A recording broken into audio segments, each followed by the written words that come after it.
বিশ্বাস ছাড়া আলটিমেটলি কখনো কোনো রাজনীতি হয় না, আকীদা ছাড়া কোনো ধরনের আইন হয় না, আকীদা ছাড়া কোনো ধরনের শাসন হয় না। এগুলো একদম পলিটিক্যাল সায়েন্সের মানে একদম বাচ্চা লেভেলের কথাবার্তা। মানুষকে বিভিন্ন ধরনের ভয় দেখায়, এই যে এদের কথা বলতে দিও না, অস্থিতিশীলতা তৈরি হবে, ইন্ডিয়া চলে আসবে, আমেরিকা চলে আসবে। মুসলিম বিশ্বে তাতারদের আগ্রাসনের আগে কারো মাথায় এটা আসেই নাই যে এমন কোনো সিচুয়েশনও হইতে পারে যেখানে মুসলিমরা আছে, ইসলামী শাসন নাই। মুসলিমদের সোশিও পলিটিক্যাল অ্যাসপিরেশন সিম্পল, আমরা সেটি আছে। আলহামদুলিল্লাহ ওয়াসসালাতু ওয়াসসালামু আলা রাসূলিল্লাহ ওয়া আলা আলিহি ওয়া সাহবিহি ওয়া সাল্লামা তাসলিমান কাসীরা, আম্মা বাদ।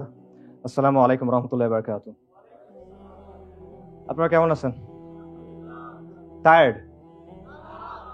কথা শুনতে পারবেন? কতক্ষণ পারবেন? আচ্ছা দেখা যাক, ইনশাআল্লাহ।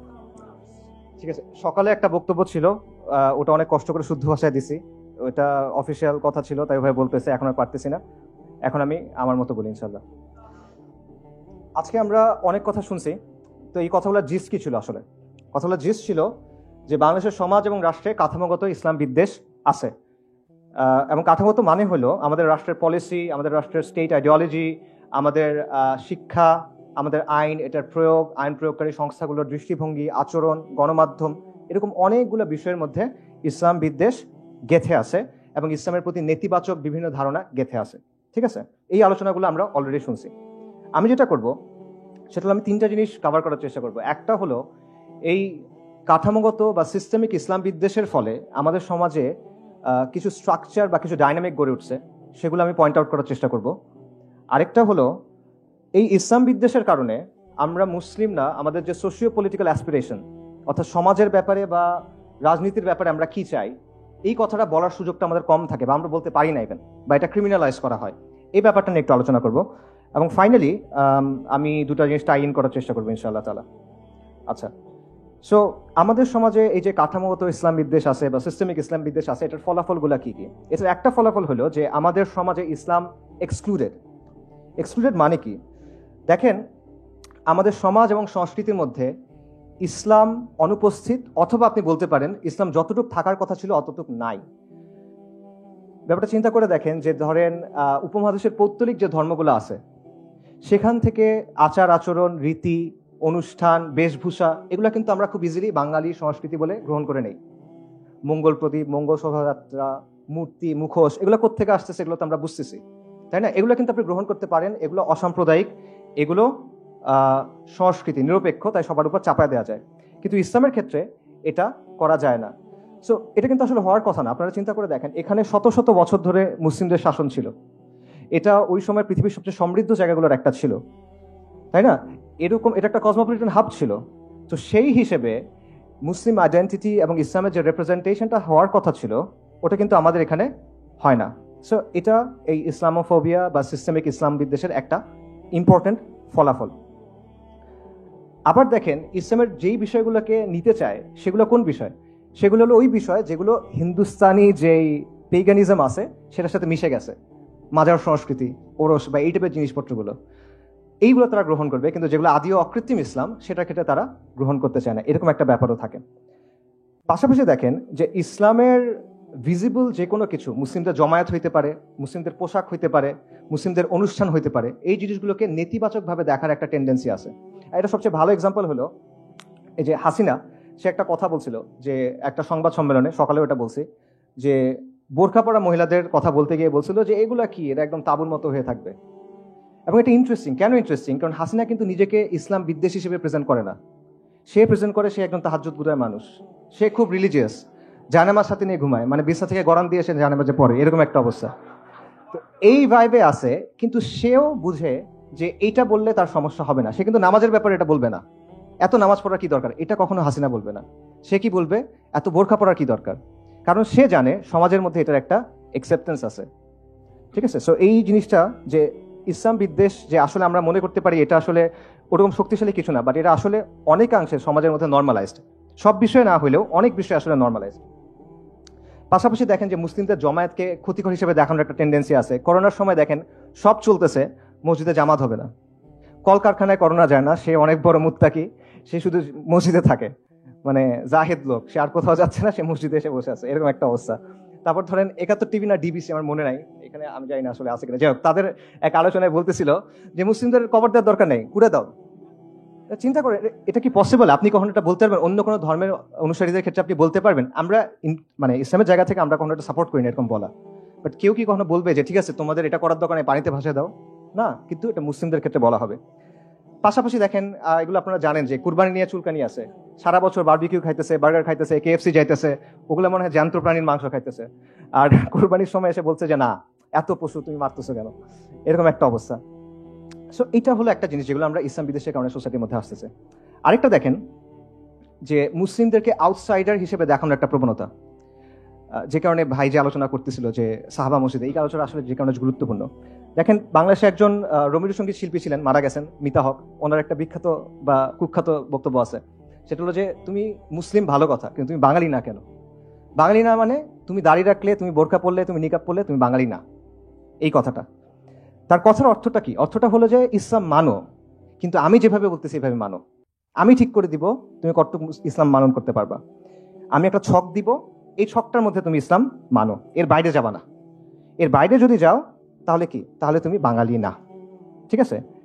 আর এর ভেতরে যদি মানো, আমার কথা যদি শোনো, তাহলে আমরা তোমাদেরকে জায়গা দিব, তোমরা বসতে বসতে পারবে, এখানে তোমাদের জায়গা করে দিব। আচ্ছা, আর যদি কোরআন সুন্নাহ মানো তাহলে তুমি বাঙালি হবে না।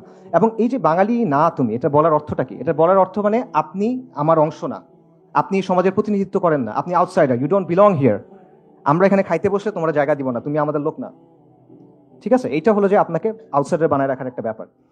এবং ব্যাপারটা একটা এরকম যে হয় নিজেকে বদলাও, সহি বাঙালি হও, নইলে বাইর হও, ঠিক আছে? আমরা জমিদার, তোমরা চাষাভুষা, যেমনে বলবো এমনি থাকবা, এরকম একটা ব্যাপার।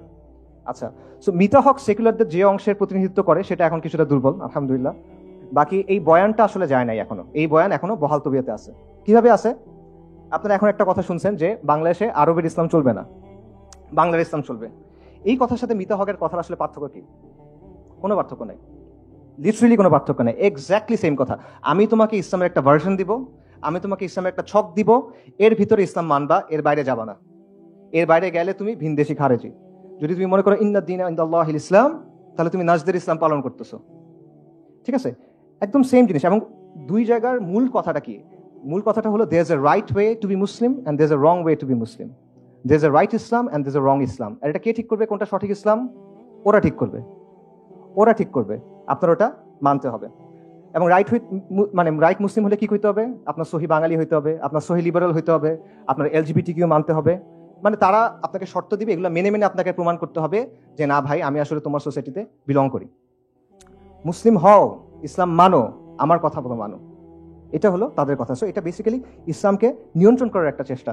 সো অবভিয়াসলি তারা যেইটা কথা বলে এটা আলটিমেটলি ইসলাম না। এখানে তাওহীদ নাই, এখানে আল ওয়ালা ওয়াল বারা নাই, এখানে হাকিমিয়া নাই, এটা মিল্লাত ইব্রাহিম না। এটা মিল্লাতু শেখ মুজিব হইতে পারে, এটা মিল্লাতু লালন হইতে পারে, এটা মিল্লাতু ফুলান বা ফুলান হইতে পারে, এটা মিল্লাতু ইব্রাহিম না, আলাইহিস সালাতু ওয়াস সালাম। তো এইভাবে এই ইসলাম বিদ্বেষের কারণে এমন একটা সিচুয়েশন তৈরি হয়েছে, সেখানে একদিকে তারা যেটা করতেছে, তারা ইসলাম এবং মুসলিম পরিচয়টাকে ডিফাইন করার চেষ্টা করতেছে যে একটা ছক আছে, এর মধ্যে তুমি থাকতে হবে। এক একজন ছকটা এক এক রকম করে। এটা মনে করেন শাহবাগীরা একটু ছোট রাখে, আরেকজন হয়তো একটু বড় রাখে, বাট আলটিমেটলি তারা এটা কন্ট্রোল করার চেষ্টা করতেছে। অন্যদিকে আপনি যদি তার কথা না মানেন, তখন সে আপনাকে বহিরাগত, ভিনদেশি, খারেজি, অমুক তমুক লেবেল দেওয়ার চেষ্টা করে। এটার সাথে আরেকটা জিনিস রিলেটেড, সেটা হলো অথরাইজড এবং আনঅথরাইজড ইসলাম। ইসলামের কিছু অংশ হলো অনুমোদিত, কিছু অংশ হলো কন্ট্রাব্যান্ড, অননুমোদিত, এটা পালন করা যাবে না। তো ইসলামের কিছু বিষয় এরকম আসলে আছে যেগুলো নিয়ে কথা বলা যায় না। এমন কোনো বিষয় বলতে পারবেন আপনারা? আচ্ছা, আপনারা তো হযরত শাহজালালের নাম শুনছেন।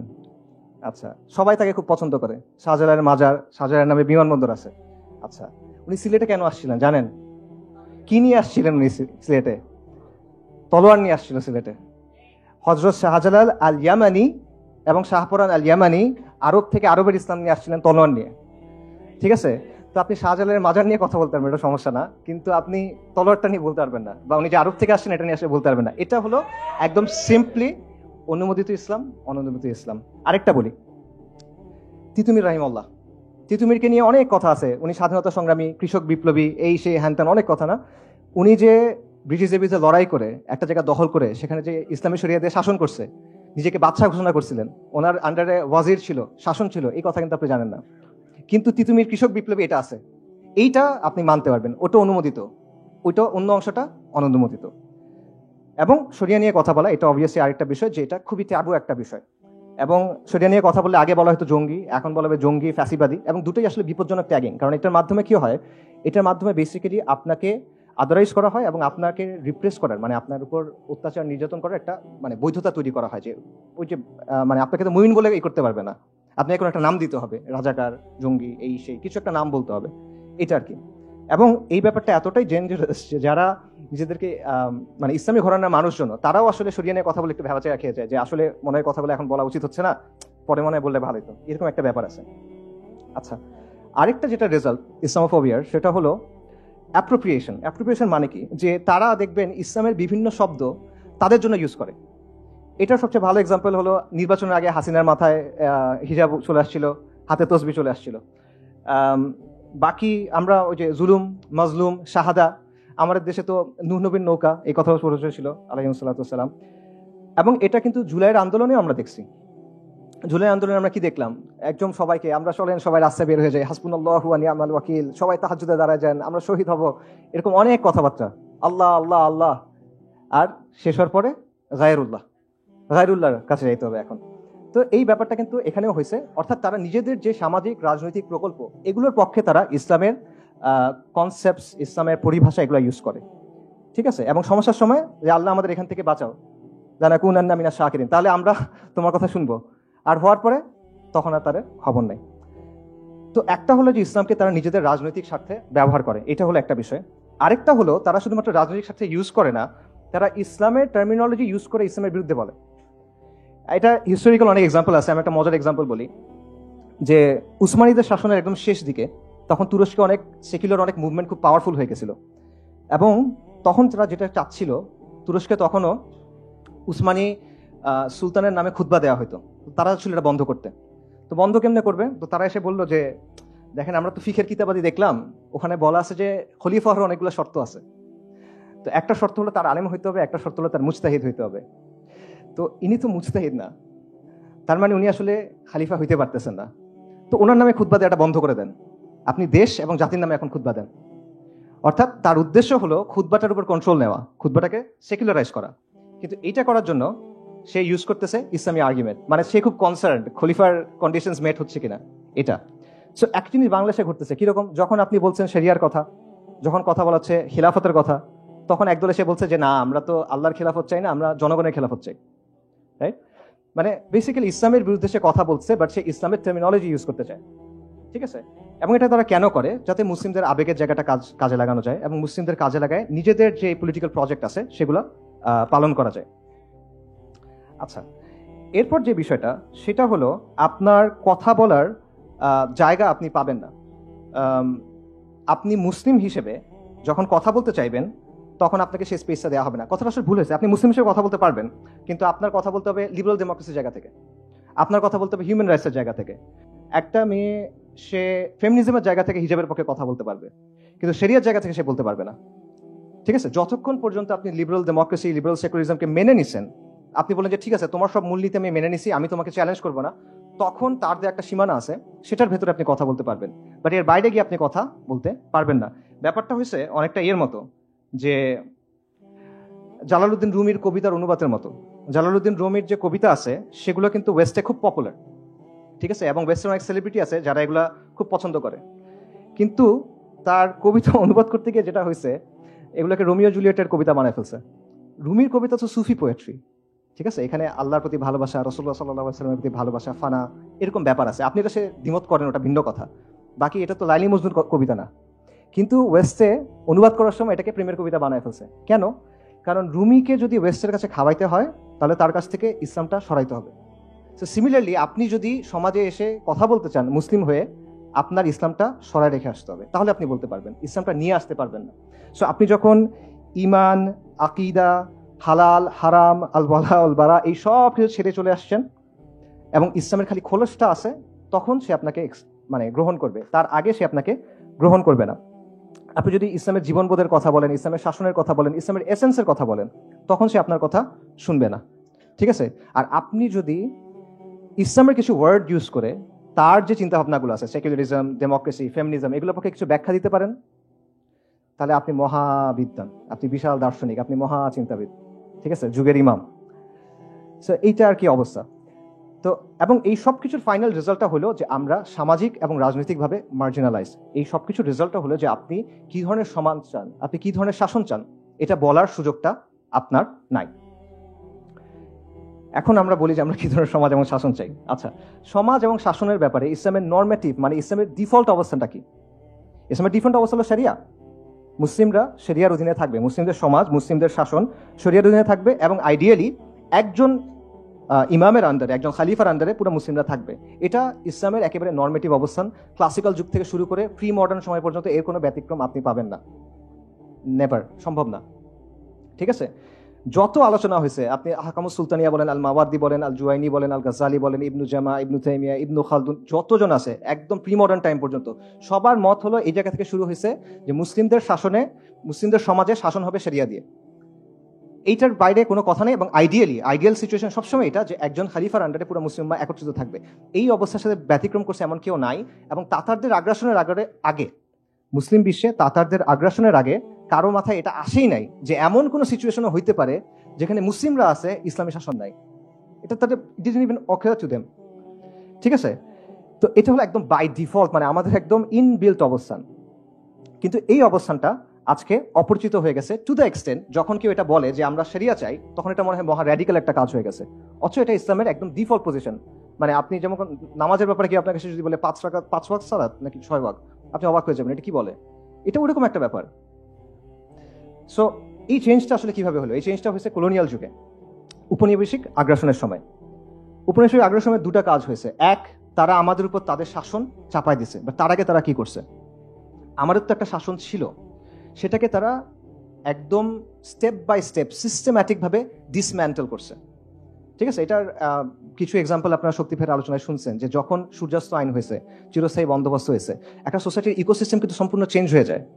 এই যে মুসলিম এলিটরা ছিল, তাদের জমিদারি যখন চলে গেল, তাদের উপর কিন্তু অনেক একটা কমিউনিটি ডিপেন্ডেন্ট। এটা কিন্তু পুরো জিনিসটা আসলে ওলটপালট হয়ে যাচ্ছে।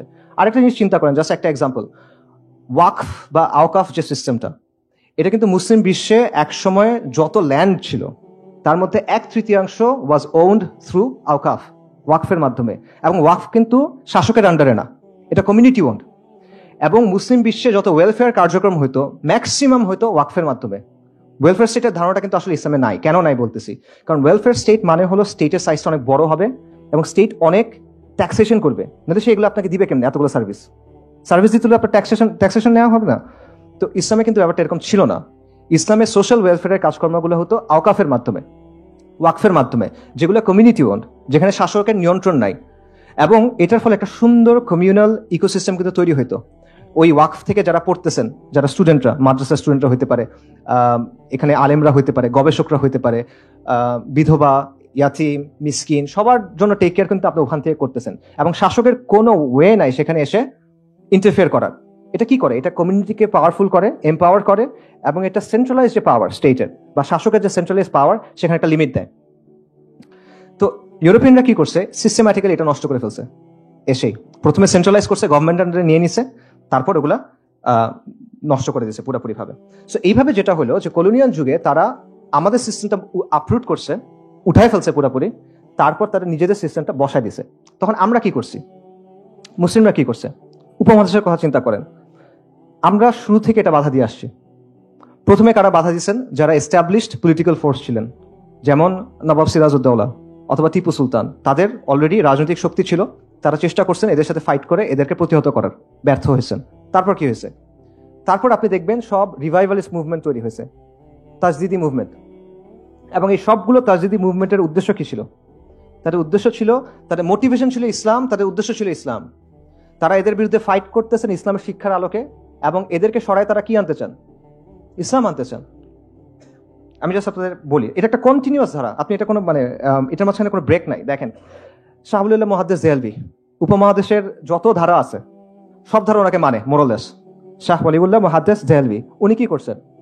উনি প্রথমে একটা ইলমি তাজদিদ শুরু করছেন, জ্ঞানগত একটা বিপ্লব তৈরি করছেন। আবার উনি আহমদ শাহ আবদালি, কাবুলের শাসক ছিলেন তখন, আফগানিস্তানের শাসক ছিলেন, তাকে চিঠি লিখছেন যে এখানে আমাদের উপর কুফফার শক্তিশালী, আপনি এখানে আসেন, আল্লাহ আপনাকে অনেক বড় জাযা দিবেন, দুনিয়াতেও আপনি পুরস্কৃত হবেন।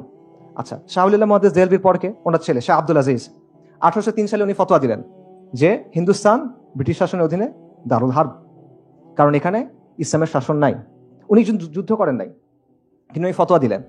আচ্ছা, ওনার ফতোয়ার পর কি হলো, এবং আজ পর্যন্ত এই ফতোয়া আসলে প্রাসঙ্গিক, কারণ ওনার যুক্তি ছিল এটা যে এখানে ইসলামের শাসন নাই, ইসলামের শাসন ব্যবস্থা এখানে নাই, সো ফিকের জায়গা থেকে এটা দারুল হার্ব। শাহ আব্দুল আজিজের ফতোয়া, কোনো ফালতু মানুষের কথা না। আচ্ছা, এরপরে দেখেন শাহ ওলিউল্লাহ এবং শাহ আব্দুল আজিজ তাদের যে দাওয়া, তাদের যে আন্দোলন, এটা রেজাল্ট কি? এটা রেজাল্ট হলো ইমাম সাইয়্যেদ আহমেদ শাহিদ রাহিমাহুল্লাহ এবং শাহ ইসমাইল শাহিদ, তাদের যে আন্দোলন, তরিকায়ে মুহাম্মাদিয়া আন্দোলন বা বালাকোট আন্দোলন বলে আমরা অনেকে চিনি, এবং উপমহাদেশের যতগুলো এখন বড় বড় ধারা আছে, দিনী ধারা, কোনো না কোনোভাবে এটার সাথে যুক্ত। দেওবন্দি ধারা বলেন, আহলে হাদিস ধারা বলেন, বালাকোটি সুন্নি ধারা বলেন, সবাই ইমাম সাইয়্যেদ আহমদ শাহিদকে মোরালেস সম্মান করে, তার প্রতি কৃতজ্ঞ তারা। এবং উনি কি করলেন, ওনার আন্দোলন কি ছিল? প্রথমে ওনার আন্দোলন করলেন যে আমাদের ঈমান আকীদা বিশুদ্ধ করতে হবে, আমাদের কুফর শিরক বিদআত থেকে সরে আসতে হবে, এটা ছিল প্রথম ধাপে। তারপরের ধাপে গিয়ে কি বললেন, যে ইসলামী ইমারা কায়েম করতে হবে। সাইয়্যেদ আহমদ শহীদের মূল প্রজেক্ট এটাই ছিল, ঠিক আছে। আচ্ছা, আলাদা পলিটি তৈরি করা যায়, মানে ওনার চিন্তাটা ছিল এটা যে মুসলিমদের এখন আলাদা একটা পলিটিক্যাল এন্টিটি লাগবে, এভাবে হবে না। এবং পাকিস্তানের চিন্তাটাও আসলে আপনি এর মধ্যে পাবেন, এটা আমি পরে আসতেছি। আচ্ছা, সাইয়্যেদ আহমেদ শহীদের মুরিদ, ওনার দ্বারা প্রভাবিত, ডিরেক্টলি ওনার মুরিদ মির নিসার আলী তিতুমির, যেটা বললাম। তো ওনাকে তো অনেক কথা বলা হয়, যেটা মহাশ্বেতা দেবী ওনাকে নিয়ে নাটকও লিখছেন, সাবঅল্টার্ন হিসেবে প্রেজেন্ট করছেন ওনাকে বিপ্লবী হিসেবে প্রেজেন্ট করা হয়, কৃষক বিপ্লবী হিসেবে প্রেজেন্ট করা হয়। বাট উনি কি করছেন, উনি বেসিক্যালি জমিদার এবং ব্রিটিশদের বিরুদ্ধে লড়াই করে 24 পরগনার কিছু জায়গা দখল করে নিয়েছেন, এবং দখল করে প্রায় এক বছর 1830 নভেম্বর থেকে 1831 নভেম্বর পর্যন্ত, ওনার শাহাদাতের আগ পর্যন্ত ওই জায়গায় উনি শরিয়া দিয়ে শাসন করছেন, উনি নিজেকে বাদশা ঘোষণা করছেন। কি বলবেন আপনি, ঘুরে ফিরে সে এক জায়গায় আসতেছেন আপনি।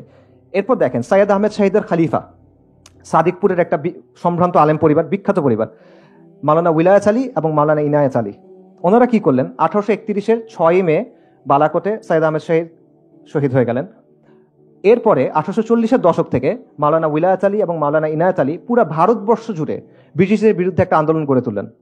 তাদের আন্দোলনের রাজনৈতিক কেন্দ্র হলো সাদিকপুরে, পাটনা, তাদের মিলিটারি বেস হলো ওয়াজিরিস্তানে, সিত্তানা, এবং তাদের দাওয়াতি অনেক জায়গা ছিল বাংলাদেশে, বিশেষ করে বেঙ্গল, মানে যেটাকে আমরা এখন উত্তরবঙ্গের আহলে হাদিস বেল্ট মনে করি, ওই জায়গায়। এবং আপনার একটা বই আছে দ্য ইন্ডিয়ান মুসলমানস, আপনারা চাইলে এটা পড়ে দেখতে পারেন, উইলিয়াম হান্টারের। সেখানে প্রথম 1, 2, 3 চ্যাপ্টার আপনারা পড়ে দেখবেন যে কত সফিস্টিকেটেড একটা নেটওয়ার্ক ওনাদের ছিল। ওনারা বেঙ্গল থেকে টাকা পয়সা মানুষ সব ওই ওয়াজিরিস্তানের সিত্তানাতে পাঠাতেন, এবং সেইখানে তারা ব্রিটিশদের বিরুদ্ধে লড়াই করে গেছেন কয়েক দশক। ব্রিটিশরা 60টার বেশি অভিযান পরিচালনা করছে তাদের দমন করার জন্য, পারে নাই পুরোপুরি তাও। এবং ব্রিটিশদের এই ছিল যে এরা হলো হিন্দুস্তানে আমাদের শাসনের বিরুদ্ধে একটা পার্মানেন্ট থ্রেট, এই লোকেরা, এই মাওলানা উলিয়াত আলীর যারা অনুসারীরা ছিল। এবং মাওলানা আবুল হাসান নিনাদভি ওনার বিখ্যাত বই, উনি বলছেন যে ভারতবর্ষের স্বাধীনতার পেছনে যাদের অবদান, সবাইকে এক পাল্লায় দিবেন, সাদিকপুরীদের আরেক পাল্লায় দিবেন, এটা বেশি ভারী হবে। সো তাদের উদ্দেশ্য কি ছিল, আবারও শরিয়া কায়েম করা। এরপর আসেন শামেলির কথায়, 1857 সালে মহাবিপ্লব বা বিপ্লব যেটাই বলেন।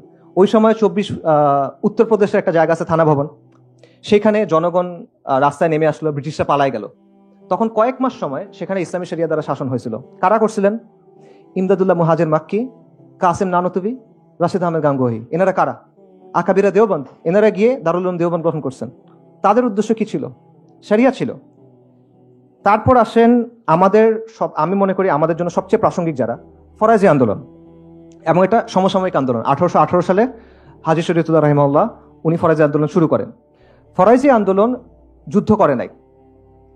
বালাকোট এবং তিতুমির, বাঁশের কেল্লা, দুটা তো কাছাকাছি সময়, মেতে একটা, নভেম্বরে একটা। এরপরে ওনারা যুদ্ধ করেন নাই, কিন্তু ওনারা কিন্তু ওনাদের মতো আন্দোলন চালায় গেছেন।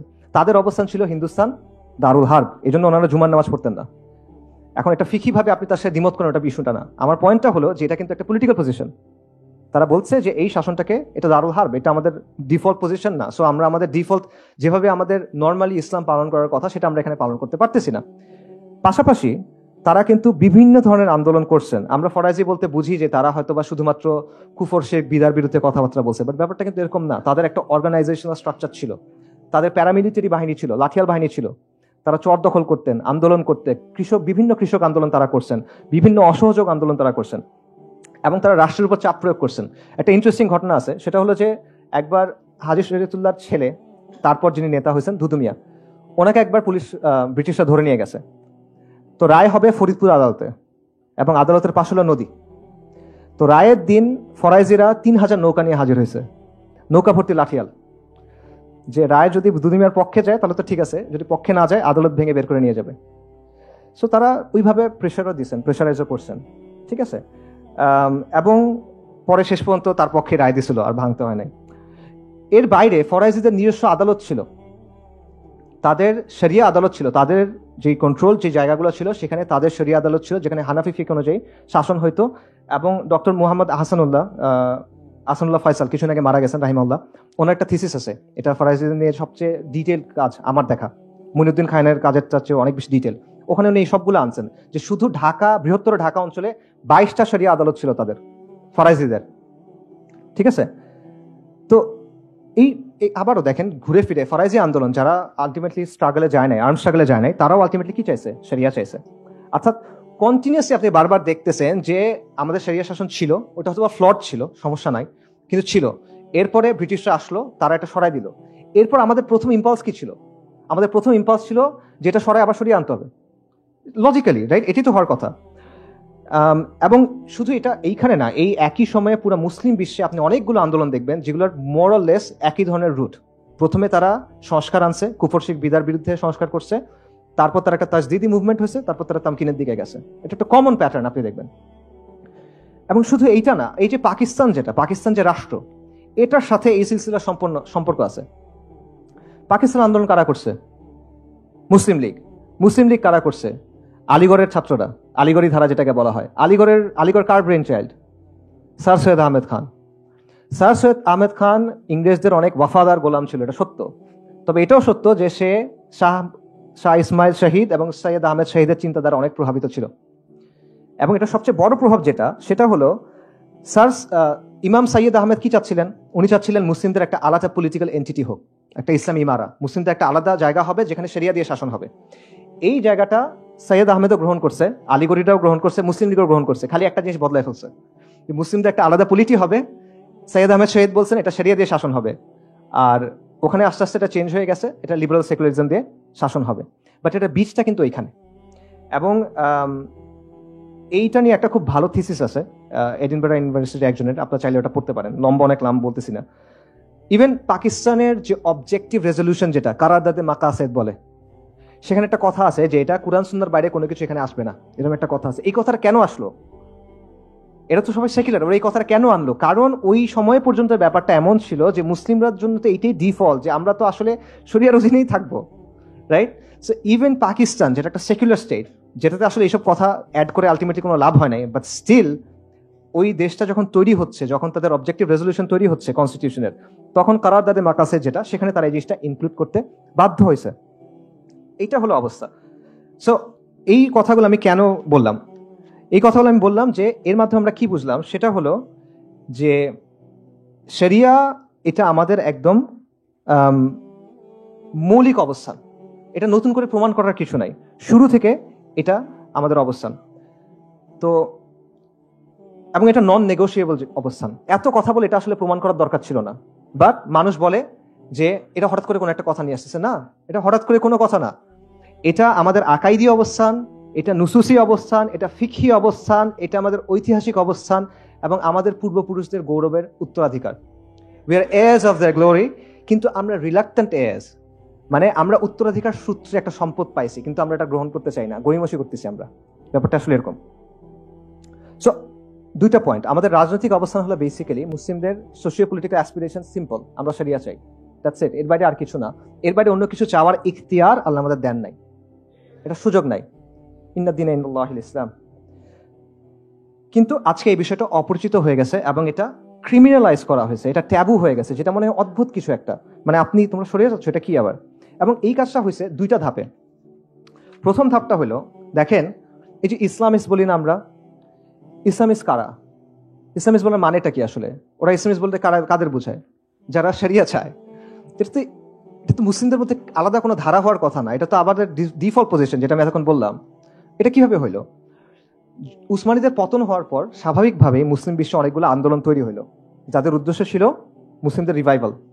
স্বাভাবিকভাবে এটার মধ্যে ইখওয়ানুল মুসলিমিন আছে, জামাত ইসলামী আছে, জর্ডানের তাকিউদ্দিন নাভানির ওনাদের আন্দোলন আছে, সাইয়েদ কুতুব রাহিমাহুল্লাহ দাওয়া আছে, এটসেট্রা। তো এই ধারাটা যখন তৈরি হইলো তখন ওয়েস্টার্নাররা এটা একটা নাম দিল যে এরা হলো ইসলামিস্ট। এটা মুসলিমদের মধ্যে আলাদা একটা ক্যাটাগরি, সব মুসলিম খারাপ না, ইসলামিস্টরা খারাপ, ওরা একটা জিনিস চায়। সো এইভাবে প্রথমে একটা ক্যাটাগরাইজেশন করলো। এরপরে কয়েক দশক চলে গেল, 80-র দশক আসলো, ইসলামিস্টদের মধ্যে কেউ কেউ তখন ডেমোক্রেসিগুলো একটু গ্রহণ করলো। তখন তারা আরেকটা ভাগ করলো যে ভালো মুসলিম আছে, খারাপ মুসলিম আছে। খারাপ মুসলিম হলো এই ইসলামিস্টরা। ইসলামিস্টদের মধ্যে কিছু মন্দের ভালো আছে, ওরা ডেমোক্রেসি একটু মানে।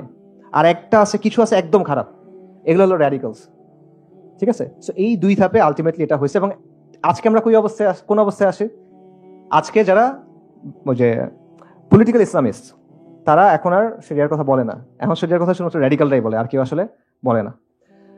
তো এবং ইন্টারেস্টিংলি এই জিনিসটাও আপনি কলোনিয়াল সময়ে পাবেন। আবার উইলিয়াম হান্টারের বইটাতে যাই। উইলিয়াম হান্টারের বইতে যারা ব্রিটিশদের বিরুদ্ধে যুদ্ধ করতেছিল, এই যে মাওলানা উলায়াত আলী, ইনায়াত আলীর যারা অনুসারীরা, তাদের একটা নাম দিছে সে। কি নাম? হিন্দুস্তানি ফ্যানাটিক্স, ধর্মান্ধ। এবং তাদের যে জায়গাটা, ওটার নাম ছিল দ্য ফ্যানাটিক বেস, ধর্মান্ধদের ঘাঁটি। ঠিক আছে? সো এই হলো অবস্থা। এবং এই কাজটা ওরা সবসময় করে যে মুসলিমদের মধ্যে কিছু হলে ভালো, স্যার সৈয়দ আহমেদ ভালো, সৈয়দ আহমেদ শহীদ খারাপ। ঠিক আছে? মোল্লা ব্র্যাডলি ভালো, আরেক মোল্লা খারাপ। এই জিনিসটা ওরা সবসময় করে। এবং সবচেয়ে দুঃখজনক বলেন, ইন্টারেস্টিং বলেন, মুসলিমদের মধ্যে একটা অংশ আছে যারা ভালো মুসলিম হইতে চায় ওদের কাছে, এবং এটা হওয়ার জন্য ওরা বাকি মুসলিমদের ক্ষতিও করতে চায়। তাহলে আনফর্চুনেট বাস্তবতা। তো আজকের সমাজের হিসেবে যদি আমরা চিন্তা করি, স্যার সৈয়দ আহমেদ কিরকম মুসলিম? ইমাম সৈয়দ আহমেদ শাহিদ, উনি কিরকম মুসলিম হবেন? তিতুমির কিরকম মুসলিম হবেন? হাজী শরীয়তুল্লাহ কিরকম মুসলিম হবেন? সো শুধু এইটা না, ইভেন এমন একটা বয়ান আছে সেটা হলো যে ইসলামিস্টদের থেকে, মানে সোকল ইসলামিস্টদের থেকে আসছে, যে তারা বলে যে যারা ইখওয়ানুল মুসলিমিনের অবস্থান গ্রহণ করে নাই, ঠিক আছে, ইখওয়ানুল মুসলিমিনের অবস্থানটা যারা গ্রহণ করে নাই, এই যে সংস্কারের বা অন্যান্যটা, তারা আসলে ইসলামিস্টই না। তারা ইসলামিস্ট বলা যাবে না, ইসলামিয়ুন তারা না। ভালো কথা, ইসলামিস্ট না। শাহ ওলিউল্লাহ কি ছিলেন? হাজী শরীয়তুল্লাহ কি ছিলেন? তিতুমির কি ছিলেন? আমরা ওইটা। আমরা ইসলামিস্ট হওয়ার দরকার নাই, আমাদের অমুক তুমুকের হওয়ার দরকার নাই, গুড ব্যাডের দরকার নাই। ওই ওনাদের যে অবস্থান সেটা আমাদের অবস্থান, এবং এটা ওনাদেরও অবস্থান না, এটা দ্বীন ইসলামের অবস্থান। আচ্ছা, তাহলে সামারি করি, আমরা কি বুঝলাম? আমরা যেটা বুঝলাম সেটা হলো শরিয়া আমাদের ডিফল্ট অবস্থান। কলোনিয়াল যুগে এসে এটা আমাদের থেকে সরায় ফেলা হয়েছে এবং সেকুলার সিস্টেম চাপায় দেওয়া হয়েছে। মুসলিমরা যখন এটা প্রতিরোধ করছে, তাদের প্রতিরোধের মোটিভেশন ছিল ইসলাম এবং তাদের গোলও ছিল ইসলাম। তারা ইসলামের জন্য প্রতিরোধ করছেন এবং তারা ইসলামী শাসনটাই চাইছেন। এবং এই অবস্থাটা পরিবর্তন হয়েছে আলটিমেটলি 20 শতাব্দীতে এসে, যখন ইউরোপিয়ানরা যাওয়ার সময় এমন কিছু মানুষকে পাওয়ারে রেখে গেছে যারা তাদের মতোই চিন্তা করে। আচ্ছা, সেই সাথে যেটা হয়েছে যে বিভিন্ন নামে, এই যে আপনি শরিয়া চান, এই যে আমাদের অ্যাসপিরেশনস, এটাকে ক্রিমিনালাইজ করা হয়েছে বা ট্যাবু বানায় ফেলা হয়েছে। এটা হলো অবস্থা। সো এর ফলে আলটিমেটলি এখন অবস্থাটা এমন দাঁড়াইছে যে মুসলিমরা যদি একত্রিত হয় সমাজ বা পলিটিক্স নিয়ে কথা বলতে, তখন এটা একটা ভীতিকর বিষয় হয়ে যায়। মুসলিমরা যদি এবং মানুষকে বিভিন্ন ধরনের ভয় দেখায়, এই যে এদের কথা বলতে দিও না, অস্থিতিশীলতা তৈরি হবে, ইন্ডিয়া চলে আসবে, আমেরিকা চলে আসবে, রাইট, এদের কথা বলতে দিলে ডেভেলপমেন্ট ক্ষতিগ্রস্ত হবে, এই ধরনের একটা অ্যান্টিসিপেটরি ফিয়ার তৈরি করা হয়। সেই সাথে বিদ্যমান ব্যবস্থার অল্টারনেটিভ নিয়ে আপনি যে কথা বলবেন যে না, নেশন স্টেটের বাইরে অন্য কিছু থাকতে পারে, এই কথা বলার সুযোগ আপনার নাই। সেকুলার ডেমোক্রেসির বাইরে যে অন্য কিছু আপনি থাকতে পারে, এই কথা বলার সুযোগ আপনাকে দেয়া হয় না। এবং ফাইনালি মুসলিম যে পরিচয় এবং মুসলিমদের যে রাজনীতি, এটার বয়ানটাকে তারা কন্ট্রোল করার চেষ্টা করে। এবং এইখানে সেকুলাররা কিন্তু একেবারেই কনসিস্টেন্ট না তাদের জায়গায়। উদাহরণ দেখেন, কিছুদিন আগে ঢাকা ইউনিভার্সিটিতে সিরাজ শিকদারের একটা মিউরাল হয়েছে। সিরাজ শিকদারকে সর্বহারা পার্টির নেতা। সর্বহারা পার্টি কি চায়? তারা মাওবাদী দল। তারা সশস্ত্র সংগ্রামের মাধ্যমে, বিপ্লবের মাধ্যমে সরকার উৎখাত করে কমিউনিজম প্রতিষ্ঠা করতে চায়। এই পার্টির মাধ্যমে অপহরণ হয়েছে, খুন হয়েছে, ব্যাংক ডাকাতি হয়েছে, এবং তাদের মধ্যে আন্ত পার্টি খতমের রাজনীতি বলে একটা বিষয় ছিল, যে পার্টির ভেতরে একজন একজনকে মেরে ফেলতেছে, খতমের লাইন। তাকে নিয়ে কিন্তু আপনি মিডল বানাতে পারছেন। এরকম আরো ঘটনা আছে 90-এর দশকে। এরকমও হয়েছে যে সিরাজ শিকদারকে নিয়ে স্মরণ সভা হয়েছে, সেখানে ঢাকা ইউনিভার্সিটির একজন প্রফেসর এসে বক্তব্য দিচ্ছে তার ব্যাপারে, খুব মানে আবেগ ভরে তার কথাবার্তা বলতেছে। আপনি চিন্তা করতে পারবেন, উল্টা দিক থেকে চিন্তা করেন তো, এবং আপনারা একটা স্লোগান শুনবেন এখন, মাতৃভূমি অথবা মৃত্যু, এটা শুনছেন না কয়েকদিন আগে? এটার অরিজিন কি জানেন?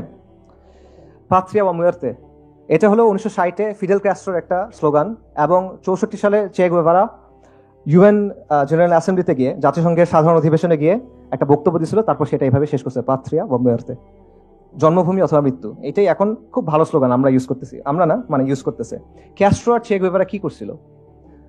তারা তারা সশস্ত্র বিপ্লবের মাধ্যমে সরকারকে উৎখাত করে তার নিজের আদর্শ প্রতিষ্ঠা করছিল, তাই না? সো এইরকম একটা লোকের টি শার্ট আপনি পড়তে পারতেছেন, তার ক্যাপ পড়তেছেন, আপনি খুব ভালো হিরো, প্রগতিশীল, অনেক জোস। কিন্তু আমি মুসলিম, আমি যদি বলি যে আমি শরিয়া চাই, সেটা আমি বলতে পারবো না, এটা সামহাউ ট্যাবু। এটা হলো অবস্থা। গুয়েভারার কথা আরো অনেক কিছু বলা যায়। গুয়েভারার একটা গেরিলা ওয়ারফেয়ারের ক্ষেত্রে তার একটা থিওরি ছিল, ফোকো থিওরি, সরি। এই থিওরি থেকে ইনফ্লুয়েন্স হয়ে ল্যাটিন আমেরিকার অনেকগুলো দল আরবান গেরিলা ওয়ারফেয়ার শুরু করছিল। যদিও গুয়েভারার থিওরি ছিল রুরাল এরিয়া নিয়ে, ওটা ভিন্ন আলোচনা। আরবান গেরিলা ওয়ারফেয়ার মানে কি? Basically terrorism. তার মানে হচ্ছে গুয়েভারা বেসিক্যালি টেরোরিজমের একজন তাত্ত্বিক, কিন্তু আপনি তাকে সেলিব্রেট করতে পারতেছেন, কোনো সমস্যা নাই। চে গুয়েভারার আন্ডারে বৈপ্লবিক আদালতের মাধ্যমে অনেক মানুষের ফাঁসি হয়েছিল। মানুষের রক্ত তার হাতে লেগে আছে, ভালো খারাপ ওটা পরে আলোচনা, বাট লেগে তো আছে। তাকে সেলিব্রেট করতে কোনো সমস্যা নাই। কিন্তু আমি যদি শরিয়ার কথা বলি, আমি আপনার কোনো আইন ভাঙতেছি না, কিন্তু আমি বলতেছি আমার জায়গা থেকে যে আমি শরিয়া চাই, আমি এটা মানি না, তখন আপনি এটা বলতে দিবেন না। এটা একেবারেই কনসিস্টেন্সি না, এবং এটা সেকুলারদের চরম ধরনের ইনকনসিস্টেন্সি, যেটা তারা আসলে স্বীকার করে না এবং তারা আসলে আড়াল করে রাখতে চায়। মৌলিক সমস্যা কোন জায়গায়? মৌলিক সমস্যাটা হলো, দেখেন, বিশ্বাস ছাড়া আলটিমেটলি কখনো কোনো রাজনীতি হয় না, আকিদা ছাড়া কোনো ধরনের আইন হয় না, আকিদা ছাড়া কোনো ধরনের শাসন হয় না। এগুলো একদম পলিটিক্যাল সায়েন্সের মানে একদম বাচ্চা লেভেলের কথাবার্তা, ঠিক আছে? মানে নিউট্রাল কখনো কোনো আইন হইতে পারে না। যে কোনো পলিটিক্যাল শাসন, যে কোনো শাসন ব্যবস্থা, যে কোনো পলিটিক্যাল সিস্টেম, যে কোনো আইন, এটার পেছনে একটা ধারণা থাকে যে আমি কি ধরনের সমাজ চাই, একটা ভালো জীবন কেমন হবে, গুড লাইফের ভিশনটা কেমন হইতে পারে, রাইট? সমাজ কেমন হওয়া উচিত। তো এই যে ঔচিত্যের যে ধারণা, এটা কোত্থেকে আসবে আপনার কাছে? আপনার তো একটা মেটাফিজিক্স আছে, আপনার একটা আকিদা আছে, সেখান থেকে এটা আসতেছে, তাই না? তো আপনি যেটাই বলেন, যত নিউট্রালিটি কথা বলেন, যাই বলেন, আলটিমেটলি এখানে বিলিফ থাকে, এখানে ওয়ার্ল্ড ভিউ থাকে। আর এখানেই মানুষের মতপার্থক্য হয়। মতপার্থক্য হয় দেখে কনফ্লিক্ট হয়, কারণ মানুষ মৌলিক বিশ্বাসের ব্যাপারে একমত হইতে পারে না। আবারও এগুলো একদম পলিটিক্যাল সায়েন্সের লিবারালিজমের 101 কথাবার্তা, যে মানুষ যদি মৌলিক বিষয়ের ব্যাপারে একমত হইতে না পারে, তাহলে তুমি সলভ করবা কেমনে? এখানে কনফ্লিক্ট রেজলিউশনটা কেমনে হবে? সো বাংলাদেশের সেকুলারদের এবং আমাদেরও সবারও আসলে যেটা বোঝা দরকার, সেটা হলো ইসলাম এবং সেকুলারিজমের মধ্যে একটা ইররিকনসিলিয়েবল কনফ্লিক্ট আছে। এটা এমন একটা কনফ্লিক্ট যেটা কোনোদিন সমাধান হবে না, এটা একটার সাথে মিলতে পারবে না, যে কোনো একটা থাকতে হবে, ঠিক আছে? সো এখন আপনার যেটা চিন্তা করতে হবে, ঠিক আছে, কেউ একজন সেকুলার, সে সেকুলারিজমকে ভালো মনে করে, সে চায় সেকুলারিজমই থাক, এবং সেটাই আছে, তারাই তো বিজয়ী। আচ্ছা, কিন্তু কেউ কি তাদের সাথে দ্বিমত করতে পারবে? এটাকে তারা অ্যালাউ করবে কিনা? যদি এমন কোনো সিচুয়েশন আসলো, মনে করেন এটা অনেক সিচুয়েশনে আসে আসলে, যে ইসলামের অবস্থানের সাথে সেকুলারিজমের অবস্থান মিলতেছে না, তখন কোনটা প্রাধান্য পাবে? সেকুলার সংবিধান, তাই না? তো একজন রিলিজিয়াস মুসলিম এটা মানবে কিভাবে? সে যদি মনে করে যে এটা আমি মানা সম্ভব না, আমার পক্ষে এই জিনিসটা আমি একসেপ্ট করা সম্ভব না, থিওলজিক্যালি আমার পক্ষে এটা একসেপ্ট করা সম্ভব না, আকাইদি ভাবে আমি এটা একসেপ্ট করতে পারতেছি না, তো আপনি তাকে কি সলিউশন দিবেন তখন? তোমরা সবাই বাঙালি হয়ে যাও, তোমরা সবাই বাংলার মুসলিম হয়ে যাও, এগুলো বলবেন আপনি? এটা হবে না আসলে। সো এই জায়গাটা আসলে চিন্তা করতে হবে যে আপনি এই জায়গাটা কিভাবে ডিল করবেন। ধরেন কেউ কোনো আইন ভাঙলো না, ফরাজিদের মতো চিন্তা করেন, কিন্তু সে বলল যে আমি আমার জায়গা থেকে, আমার দিনের জায়গা থেকে, আমার আকিদার জায়গা থেকে আমি ইসলামের বাইরে আর কোনো কিছু মানতে পারবো না, আমি শরিয়া চাই। এই অবস্থান যদি কেউ নেয় এবং সমাজ এবং রাষ্ট্রে তারা যদি একটা সিগনিফিকেন্ট ফোর্স হয়ে ওঠে, এই সেকুলার রাষ্ট্র তাকে কিভাবে ডিল করবে, সেকুলাররা তার সাথে কিভাবে ডিল করবে, এই প্রশ্নটা চিন্তা করার দরকার আছে। এবং এই প্রশ্নটা কেন আমি করতেছি, কারণটা হলো আমাদের সমাজ এবং রাষ্ট্র সেকুলারটাই নিয়ন্ত্রণ করে, এবং এই সেকুলারিজম যেটা আছে এটা কিন্তু মানুষের ইচ্ছায় আসে নাই, এটা কোয়ার্সিভ ফোর্সের মাধ্যমে আসছে, জোর করে বসানো হয়েছে সহজ ভাষায়, এবং তারা কিন্তু জোর করে টিকে আছে। এটা তাদের মধ্যে যারা বুদ্ধিমান তারা বোঝে, বোকারা না বুঝতে পারে। আমাদের মধ্যে যারা বুদ্ধিমান তারাও বুঝে, বোকারা না বুঝতে পারে। তো এই জন্য তাদের চিন্তা করা দরকার যে তারা কি নিজেদের অবস্থানে কনসিস্টেন্ট হবে, তারা কি মার্কেট প্লেস অফ আইডিয়াজে এই ইসলামী শরিয়ার ব্যাপারে আলোচনাকে আসতে দিবে, চিন্তার হাটবাজারে আসতে দিবে, নাকি তারা ডাবল স্ট্যান্ডার্ডের দিকে যাবে। এবং এই প্রশ্ন নিয়ে চিন্তা করা দরকার, কারণ আলটিমেটলি ইসলাম এবং সেকুলারিজমের দ্বন্দ্ব যেটা, এটাই ইনশাআল্লাহ সামনে বাংলাদেশে সবচেয়ে গুরুত্বপূর্ণ প্রশ্ন হয়ে দাঁড়াবে। সেটা ওদেরও চিন্তা করা দরকার, এটা আমাদেরও চিন্তা করা দরকার। আমাদের জন্য সবাই করণীয় কথা জিজ্ঞেস করে, একটু করণীয় কথা বলি। যারা অনেক ডিটেলে জানতে চান আমার কিছু লেখাটা কাছে পড়তে পারেন, what is to be done একটা লেখা আছে, ওটা পড়তে পারেন। বাট জেনারেলি কিসের জন্য করণীয়? বাই দ্য ওয়ে, ইসলাম বিদ্বেষের জন্য করণীয়, শরিয়ার জন্য না, ইসলাম বিদ্বেষের জন্য করণীয় বলতেছি। আচ্ছা, আপনার কয়েকটা ফ্রন্টে কাজ করতে হবে। একটা কাজ হলো আদর্শিক ফ্রন্টে, আইডিওলজিক্যালি। সেটা কি? প্রথম হলো ইসলামের বিশুদ্ধ আদর্শ ধারণ করা, কমপ্লিটলি ইসলামের যে ওয়ার্ল্ড ভিউটা আছে এটা গ্রহণ করা। এর মধ্যে জোড়াতালি আছে, নিশ্চিতভাবে আছে আপনার গ্রহণ করার মধ্যে, এটা আমি নিশ্চিত। কারণ আমরা যেভাবে ইসলামটা বুঝি, আমাদের সমাজে যেটা ইনপুটটা দেয় ওটা একটা করাপ্টেড ইনপুট। সো এটার মধ্যে জোড়াতালি আছে, এই জোড়াতালিগুলো খুঁজে খুঁজে বের করে আপনার সরাইতে হবে। বিশুদ্ধভাবে সম্পূর্ণভাবে ইসলামী ওয়ার্ল্ড ভিউটা আপনার গ্রহণ করতে হবে, যেভাবে সাহাবায়ে কেরাম রাদিয়াল্লাহু আনহুম বুঝছেন। আবু বকর রাদিয়াল্লাহু আনহুকে এসে আবু জাহেল বলছে যে তুমি শুনছো মুহাম্মদ কি বলছে সাল্লাল্লাহু আলাইহি ওয়াসাল্লাম? কি বলছে? যে উনি একদিনে নাকি এক রাতে নাকি মক্কা থেকে জেরুজালেম গেছে, আবার ফিরে আসছে। এটা তুমি বিশ্বাস করো নাকি? উনি এটা আসলেই বলছেন, বিশ্বাস করি, এই জন্য ইনি আসাদ্দিক। এটা হলো ইমান। এইভাবে আপনার ইসলামটাকে গ্রহণ করতে হবে। সো এটা হলো প্রথম কাজ। দ্বিতীয় যেটা কাজ সেটা হলো এই ইসলাম বিদ্বেষের যে স্তম্ভগুলো আছে, যেগুলো ভাইদের আলোচনায় অনেকগুলো আসছে, সেকুলারিজম, বাঙালি জাতীয়তাবাদ ইত্যাদি ইত্যাদি, এগুলোকে আপনার আউটরাইট অ্যাটাক করতে হবে আদর্শিকভাবে। আউটরাইট অ্যাটাক করা, ডিলেজিটিমাইজ করতে হবে কমপ্লিটলি। আপনি এর সাথে কুসুম কুসুম ভালোবাসা করতে পারবেন না, যে ঠিক আছে এটা একটু আছে ওইটা একটু আছে, না না এটা ভালো ওইটা ভালো, এইরকম করলে। রবীন্দ্রনাথের কবিতা আসলে খুব ভালো, রবীন্দ্রনাথের কবিতা খুব ভালো, খুবই ভালো, তার লেখাও খুবই ভালো, but it doesn't concern me. আমি তার সাহিত্যমান নিয়ে আলোচনা করতে আসি নাই। এটা আমার আইডেন্টিটি, অস্তিত্বের একটা প্রশ্ন।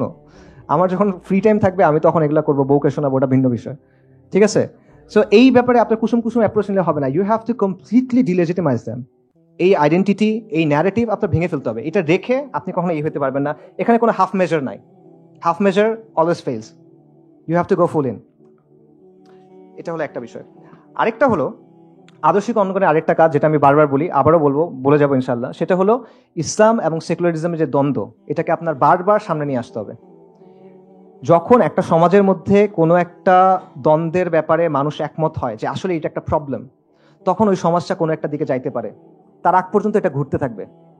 অনেক কিছু হবে, 69 হবে, 90 হবে, 24 হবে, 37 হবে, 51 হবে, অনেক কিছু হইতেই থাকবে। কিন্তু আপনি ঘুরতে থাকবেন, পরিবর্তন আসবে না।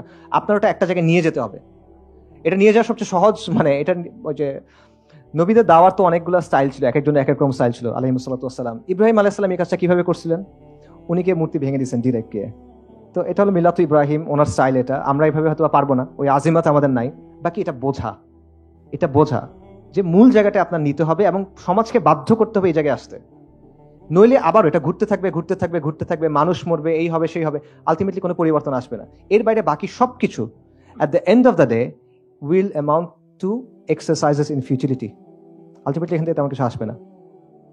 আচ্ছা, এটা হলো একটা। কাজের ক্ষেত্রে কি করবেন? কাজের ক্ষেত্রে প্রথম যে পয়েন্টটা সেটা হলো আমাদের সামাজিক শক্তি অর্জন করতে হবে। সামাজিক শক্তি মানে কি? এটা মানে আমাদের অনেক প্রতিষ্ঠান হবে, আমাদের অনেক টাকা পয়সা হবে, আমাদের অনেক ডিগ্রি থাকবে, এরকম কিছু না। এটা সামাজিক শক্তি না। আমি সামাজিক শক্তি একটা স্পেসিফিক পলিটিক্যাল সেন্সে ইউজ করতেছি।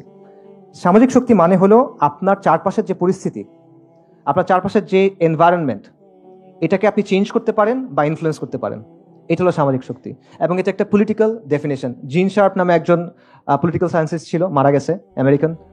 তার লেখা এটা আছে, এবং শুধুমাত্র তার লেখা না, আরো অনেকের লেখায় আছে। আমি স্পেসিফিক এই অর্থে বলতেছি সামাজিক শক্তি। অর্থাৎ আপনার সমাজে নেগোশিয়েট করার ক্যাপাসিটি অর্জন করতে হবে, আপনার প্রেশারাইজ করার ক্যাপাসিটি অর্জন করতে হবে। তা না হলে হবে না। আপনার অনেক টাকা পয়সা আছে কিন্তু এই ক্যাপাসিটি নাই, লাভ নাই, দখল হয়ে যাবে। আপনার অনেক প্রতিষ্ঠান আছে, এই ক্যাপাসিটি নাই, লাভ নাই, টেক ওভার করবে। ঠিক আছে? সো সামাজিক শক্তি হলো এমন সব ধরনের প্রভাব ও চাপ প্রয়োগের সক্ষমতার সমষ্টি, যেটা সমাজের এক গোষ্ঠী আরেক গোষ্ঠীর উপর প্রয়োগ করে। একদম বইয়ের ডেফিনেশন বললাম। আচ্ছা, ঠিক আছে। এবং এই যে সামাজিক শক্তি, এটা হলো পরের কাজ। এই সামাজিক শক্তি কখনো একা একা হয় না, এটা সামষ্টিকতা থেকে আসে, কালেকটিভ অ্যাকশন থেকে আসে। ঠিক আছে? আপনি একা একা এটা অর্জন করতে পারবেন না, আপনার একসাথে হইতে হবে। এটা না হলে এটা হবে না। সো এই সামষ্টিক কাজ কিভাবে করবেন? কমিউনিটি অ্যাক্টিভিটি হতে পারে, সোশ্যাল অ্যাক্টিভিজম হতে পারে, দাওয়া হতে পারে, বাট করতে হবে। এবং এটা কেন আপনি করবেন? এটা করবেন কারণ এই সমাজ আপনাকে দাঁড়ানোর জায়গা দিতে চায় না। আপনার ওই জায়গাটা করে নিতে হবে। এটা আরেকজন এসে দিয়ে যাবে না, কিন্তু এটা আপনাকেই করতে হবে। আপনার ছেলে এসে করবে না, আপনাকেই করতে হবে। সো এই জন্য আজকে যেহেতু এই জায়গাটা আপনার নাই, আপনি কোনো দল করেন না, আপনি কোনো নির্বাচন করেন না, আপনি মাদ্রাসা স্টুডেন্ট না, মাওলানা না, এটসেট্রা এটসেট্রা, তো আপনার কথা বলার সুযোগ নাই। এই তুমি কি কথা বলছো কেন, যাও গা, জঙ্গি, এরকম। সো আপনার ওই জায়গাটা তৈরি করে নিতে হবে। এটা আপনাকে কেউ এনে ব্লাটিতে সাজায় এনে দিবে না। ঠিক আছে?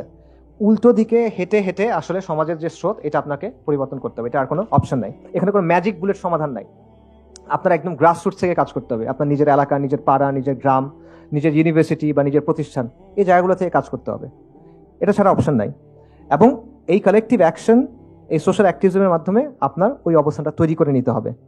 সো সমাধান এগুলো হলো আসলে সমাধানের জন্য অ্যাকচুয়াল স্টেপস, বোরিং স্টেপস, শুনতে ভালো লাগে না, গরম না, তেমন জজবা আসে না এগুলো শুনলে, কিন্তু আলটিমেটলি এগুলাই সমাধান আমি মনে করি।